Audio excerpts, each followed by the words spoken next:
Well, hello there, sunflowers, and how are you guys today? Well, I hope you're doing as beautiful as these sunflowers right here, and hopefully it is not raining, but hopefully you are enjoying Coachella, whether you went there or whether you are watching your favorite performers. I'm here to talk about what is it, weekend one of Coachella, the first 3 days apparently, Coachella weekend.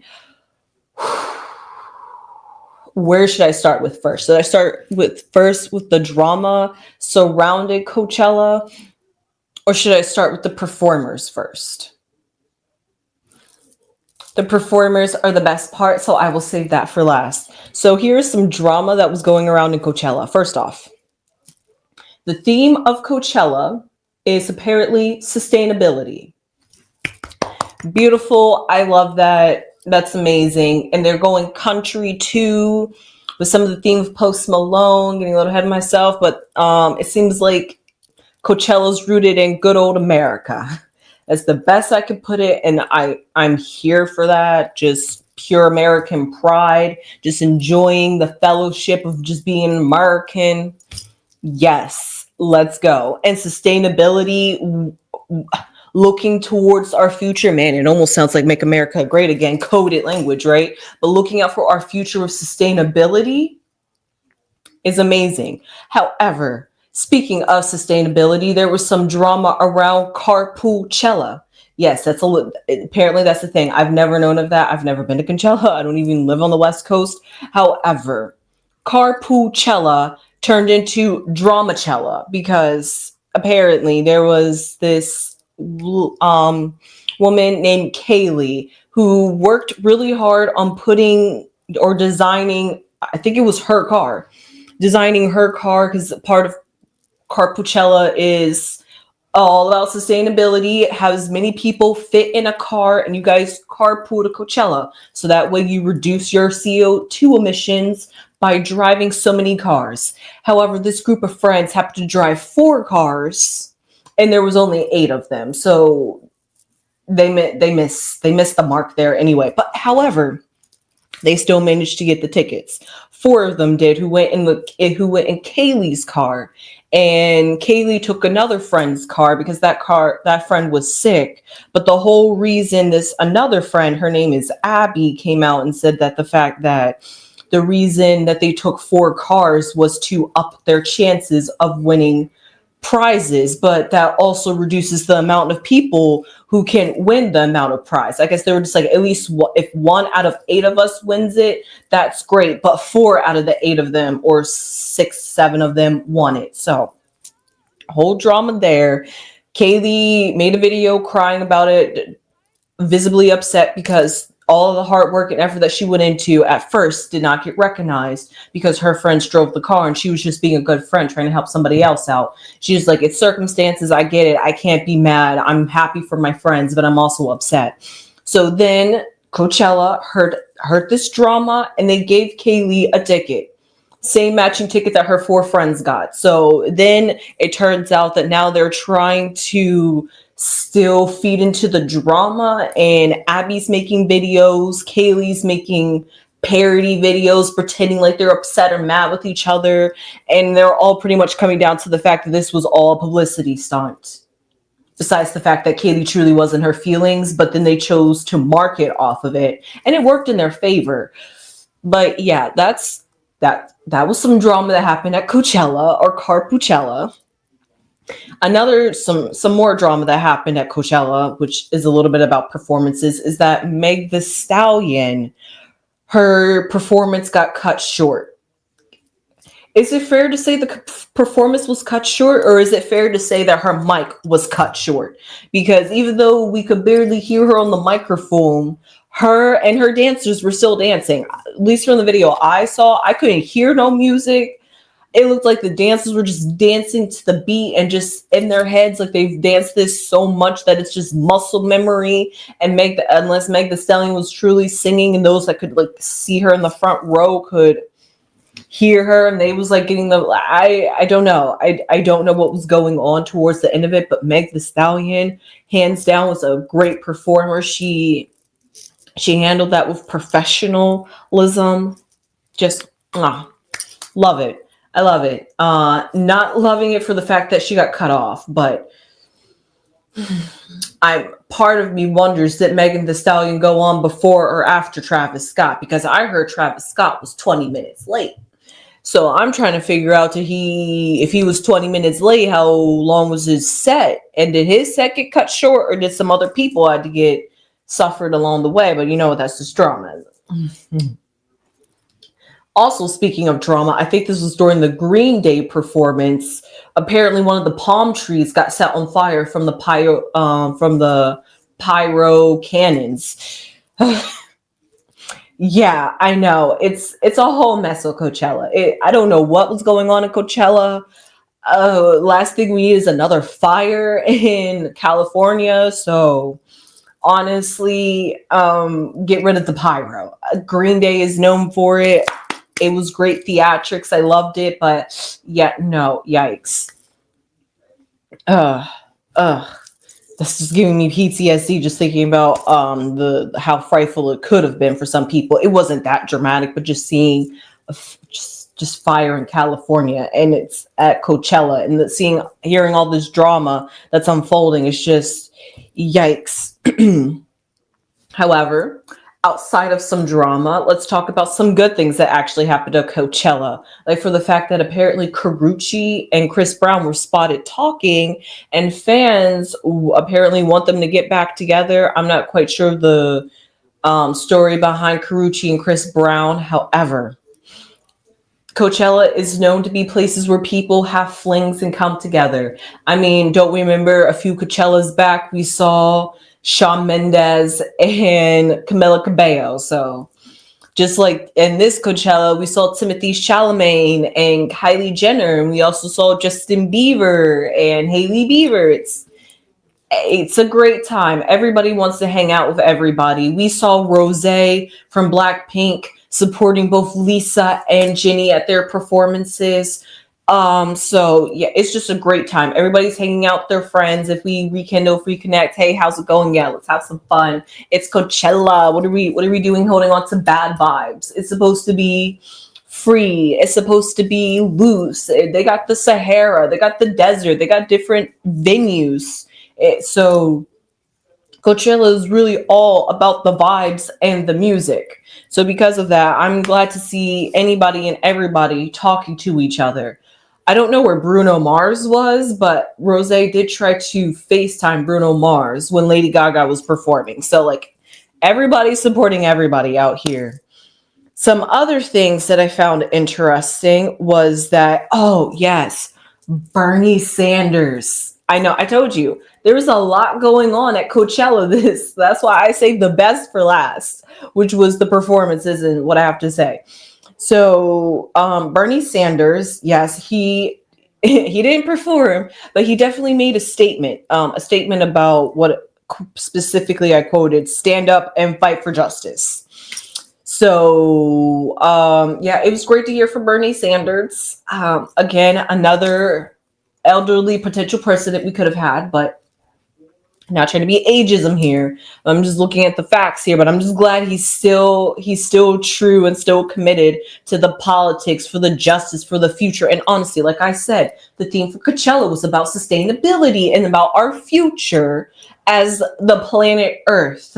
So yes, for Bernie Sanders to come here and talk about standing up for justice, even though we really did not need a political statement at a music festival, but I digress. That's okay. That's okay. Because like I said, the theme is about country. It gave Make America Great Again by feeling the good old vibes of being American. What brings us together is music and culture. That's what America's all about. We are a melting pot. We had K-pop, a whole lot more K-pop playing at Coachella. So we are a mix mash mosh because Coachella is popular music. What is mainstream? K-pop is mainstream. So of course we're gonna have a whole lot more K-pop, and we had rock, we had country, we had whatever, Lady Gaga with her theatrics and her theaterness. So because of that, it's everything. It's a little bit something for everybody, and that's what makes America so great is that we are supposed to be all inclusive, and we're supposed to love each other, and it's supposed to be a land of opportunity and freedom of expression. But okay, I'm getting way too political. Thank you, Bernie Sanders. But we know our freedom of speech is a little bit lackluster over here. So, since censorship is everybody's sensitive because everybody's learning to find a way to accommodate everybody, and you're gonna have to walk on some toes and eggshells before we can figure out how we're all gonna be comfortable in loving each other. Whoo! So all that peaceful statement, yes, rah rah, peace and justice. Stand up for what you believe is justice. If you want to change, like I heard in my seminar just a few weeks back, be the change you wish to see. Don't sit around and wish people to make the change for you. You can go out there and make the change yourself. Okay, hopping off of politics. I am so sorry. That was Bernie Sanders right there. But I think I am now ready to talk about the performances. So first, let's talk about Missy Elliott. It was great to see her perform Transformer. It also, I'm not sure if it was just the people I was looking at, but the certain people I was looking at, I was getting like space alien vibes, and it's making me a little bit concerned about what might be descending down from our sky at some point in our time of future. But I digress. It's like they're preparing us. But Missy Elliott, but that's Missy Elliott's brand, being futuristic, being out of the box, thinking of a technologically advanced dystopian, living on like a different planet vibe. That is Missy. That is her style. So if you want to say Lisa was copying her, go ahead, because I say it, but that's my personal opinion. To quickly run through K-pop, I'm just gonna squish them all together. We had N hyphen, we had XG, we had Lisa, who I'm just gonna say I loved seeing Lisa be human. Okay, she was nervous. Because she was up there while she was performing upstage, and she was really high, and she had the thing holding her waist. Girl was singing and holding on, and she would do some movements, but you would always see her hold herself back. And I'm like, that's great to see Lisa nervous up there because she builds herself up as this confident woman, and she's an Aries, so it's all about that persona, it's all about that mask, but she still plays through it, even though she was wearing an outfit that was a little bit uncomfortable, and it made her feel she was specifically covering her private area because it was kind of shaded a bit weirdly. I'm not gonna lie, it did look like some lips down there, so I completely understand. I don't know who thought that was safe, but that's okay. She was covering it out throughout the performance, making it look natural, but also showing that she was self-conscious, yet she still hold her boss fearness and did not allow that to get in the way of her performance. So professionalism all around. I love that. And Jenny, I love Jenny over here. So Jenny did her performances very well. Is that it for yeah, I don't think Rose performed at Coachella, but anyway, Rose was aborting. And Rose and Lisa apparently had a very interesting embrace, if you ask me. And then when I look at a picture of all three of the girls together and how Rose just seems to be putting space between her and Jenny, I'm questioning. And the way Lisa is also holding on to Jenny, like these are her bees. Lisa owns Rose and Jenny. I swear onto you guys. But moving on, that was it for K-pop. Now, Charlie XCX. She had Billie Eilish perform as a special guest, or was a performer. It's two different people. We had Billie the tomboy, and we had XCX the symbol. That's the best way I could say it. I honestly like the dark hair. I'm not too much of a Charlie fan. I know she was Brat Girl Summer. She was the whole summer album last year, so that's why she's an honorable mention here, because I know people love Charlie. I was in a Brat Girl Summer, so Brat missed me. But hey, good for her on that one. Wasn't she also in I'm So Fancy with? Listen, because she's been around for a long time. So for her to finally get her recognition and fame and notoriety, glad for her on that one. Travis Scott also performed. Are we not surprised? Travis Scott always puts on a very good performance. That's pretty much all I have to say about Travis Scott. Oh, except for the fact that Travis did mention Stormy. He really does care and love for his children, which he's done an article and talked about how much he truly loves his children. Is Stormy in the background chilling? I'm not sure.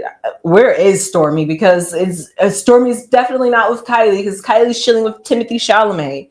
And so does that mean Stormy is in the back, in the bleachers, behind stages, watching her daddy perform on stage, like he likes it? Some other things that happened at Coachella was Lady Gaga. How could I not mention her? Everybody is saying that she was not everybody. I will say maybe a good 80% of the internet is saying hands down Lady Gaga was the performance of Coachella. Everyone has such a different style and a different flair. Like when I look at Travis Scott and when I look at Lady Gaga, they both were theatrical. And Missy Elliott, even Missy Elliott. Let's put Lisa in there. See how can everybody has such a great performance, had a great charisma, great stage presence. They owned their stage. They took whether it was 15 minutes, whether it was 20 minutes, whether it was 90 minutes, they owned that stage and it was a mini concert. Like everyone performed, everyone showed out. But let's talk about Lady Gaga for a second, because was this a ritual? Like, I'm being so honest here, because it was so it had acts. What are we back? It was in Victorian. What are we back at Shakespearean? Like, what are we doing with different acts? Like, how far back in time are we traveling? Like, are we going like back to like the times of like Nosferatu and like Interview with a Vampire? Like, are we going back like them ages? Because Lady Gaga, where are you taking me here? Like and there was some chessboards. And the checker chessboard, the black and white, that's definitely the Illuminati symbol. Like, let's talk about it. She had a whole spiel about rebirth, and the old Lady Gaga is dead, and this new Lady Gaga is rebirthing. We saw her transform from red to black to white. I mean, come on. She came out of a coffin dancing with a skeleton. I mean,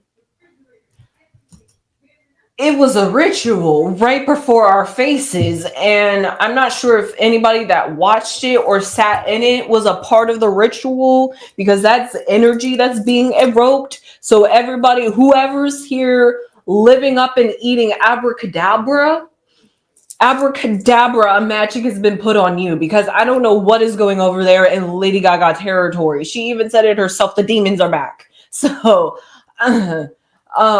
she's really confronting her shadow and her light side. I don't know what is going on with Lady Gaga and her in turmoil. Like, does she have some like that's Lady Gaga. Moving on, 90-minute performance. Speaking of somebody else who had a 90-minute performance was Shabuzi. Of course, I have to mention Shabuzi because he was on Beyonce's album, and he is one of the few black faces of country. So Shabuzi, 1 hour performance. Great. Not as long as Lady Gaga, or not as long as Post Malone, who's also the new face of country. I didn't know Post Malone was country. I liked me some old Post Malone. I sure did like this revamp that he was doing, like gave all his old songs a flair of country. It shows that he's definitely versatile and that he's finding himself. And honestly, I have been seeing Post Malone hanging out in the country scene, and I was quite confused because I'm like, I don't know whenever Post Malone was country, but that's just quite me. But of course, he's turned a new leaf. He's found himself. He even made a whole motivational speech throughout his 90-minute performance. Actually, it was towards the end when he performed Congratulations, and what was it? Something Love. Talking about loving yourself, to believe in yourself, because if you don't believe in yourself, nobody else is going to believe in yourself. So you're pretty much, if you don't believe in yourself, so put in the courage and work within yourself, because nobody's going to make the work or make mountains move except for yourself. So he was giving a huge prep talk, because that's something that he had to learn within himself. And yeah, how many times I'm going to say it yourself? But anyway, that was what Post Malone was going through. It's great to see these celebrities talk about finding themselves, and how, and what he said, this was a 10-year journey. So he's like on a whole new cycle. Maybe I should do a reading on Post Malone and see how he's doing with his career. However, that was pretty much it. Oh yes, of course, T-Pain, of course. I enjoyed me some T-Pain. If Chris Brown was at Coachella talking to Karuchi, I don't know why he couldn't pop up on stage with T-Pain when he sung Kiss Kiss. Although that was a very good remix. I was loving it. The dancing, no, T-Pain. I wasn't prepared for that. You mix old school with new school. Keep it old school. Personal opinion. But anyway, now I've talked about everybody in Coachella that happened this weekend. It's been a busy weekend. It's been a busy weekend up there at Coachella. So with that being said, I hope you enjoyed my little recap. I sure did. I'm enjoying Coachella from a distance, from the other side of the country. So with that being said, I will see you, Sunflowers, in the next one. Please leave your comments down below. Hey, tell me, who did you see at Coachella that I did not mention? Some honorable mentions. The Go-Go's are still around. I know the Go-Go's performed. And then some bandmates from some band I can't remember performed with the guy Benny or Benson, who sung the beautiful things that we do. Yeah, him. Some like really famous drummer who famous guitarist that I can't remember the name of performed with him. So we got the oldies, we got the goodies. It's like I said, it's America. Let's appreciate music. So tell me, who's down below that you enjoyed at Coachella, who's supposed to be coming at Coachella? With that being said, I hope you enjoyed this recap. I sure did. Please subscribe if you have not subscribed already. You really mean a lot to the channel. Me and Lady Crone would definitely appreciate it and give it a thumbs up if you enjoyed my commentary, and if you enjoyed me talking about some of the drama that happened at Coachella as well on top of it. So with that being said, now I will see you, Sunflowers, in the next one. Sunflowers!